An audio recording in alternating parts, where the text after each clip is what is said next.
નાના 1.5 થી 3 લાખ રૂપિયા કિલ્લાના ભાવ હોય છે. મિત્રો તો આપણે આવી ગયા છે ગીર ખોરાહા અને વરજાંગભાઈ ના ફાર્મ ઉપર. તો મિત્રો આપણે અહીંયા એક વિદેશી કેરી જોઈ.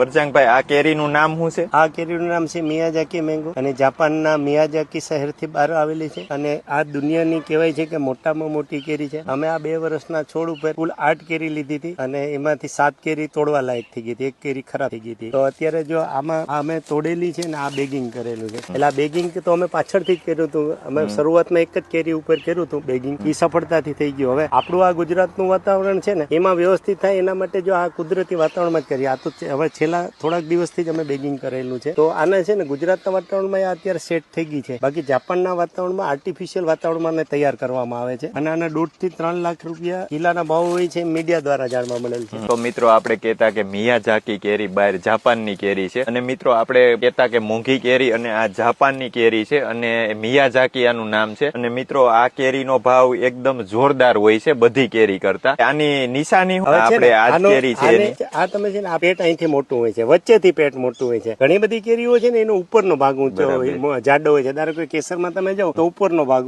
મોટો હોય છે, આ વચ્ચેનો ભાગ મોટો છે, આ નીચેનો સાંકડો ભાગ છે. અને આ છે ને હવામાનનો ટેસ્ટ છે ને એ તમને ફીકો લાગે છે. એટલે જાપાનના લોકો મીઠું વધારે સ્વીટ નથી ખાતા, એની જગ્યાએ આ કેરી ખાય છે. અને આર્ટિફિશિયલ વાતાવરણમાં ઓછી મીઠાશ લાગે, પણ આપણે કુદરતી વાતાવરણ એટલે જાપાન કરતા આ કેરી મીઠી થાય છે ઇન્ડિયામાં. પછી આનું ફળ કેવડું થાય? આનું ફળ 200 થી 250 ગ્રામ સુધીનું જ ફળ થાય છે. અને આના ભાવમાં વાત કરીએ તો હમણાં 4 દિવસ પહેલા અમે પોરબંદરમાં વેચેલું તો એક ફળના અમને એક નંગના 1700 રૂપિયા આવ્યા હતા. ગુજરાતમાં અમે પહેલી વાર આવી રીતે હરાજીથી પોરબંદર માર્કેટમાં વેચાણ કરેલું હતું. તો કોઈ પણ ખેડૂત મિત્રો આ છોડ લેવા માંગતા હોય તો એની કિંમત શું? આ છોડની કિંમત અમે 1000 રૂપિયા રાખેલી છે. અને તમે 1000 રૂપિયાનો છોડ લો એટલે 2 વર્ષમાં આવો છોડ લો એટલે તમને 2 વર્ષમાં આમાંથી અંદાજે 25 બર્ડ મળે. બર્ડ એટલે 60. જો આ ડાળી, હવે તમે આ ડાળી તમે જો તો આ એક ડાળીમાંથી 4 ડાળી તમને મળે એટલે 4 કલમ તમે આમાંથી બનાવી શકો. આ કલમ બની જાય એટલે બીજી ડાળી તમને ફૂટતી જાય. આમાંથી અમે ઘણી બધી ડાળી અત્યારે કલેક્શન કરી લીધી, કાપી લીધી. જો આ તમને કટિંગ દેખાય છે આવી રીતે કાઢી. એટલે તમે જો એક જ મિત્રો એક જ છોડ વાવો તો તમે 2-3 વર્ષમાં તો અનેક છોડ થઈ જાય. ને તમે ગાય આધારિત ખેતી કરો તો આમાં તમને ઝેરમુક્ત ખેતી, આટલી મૂંગી કેરી તમારે ઘરને આંગણે તમે બનાવી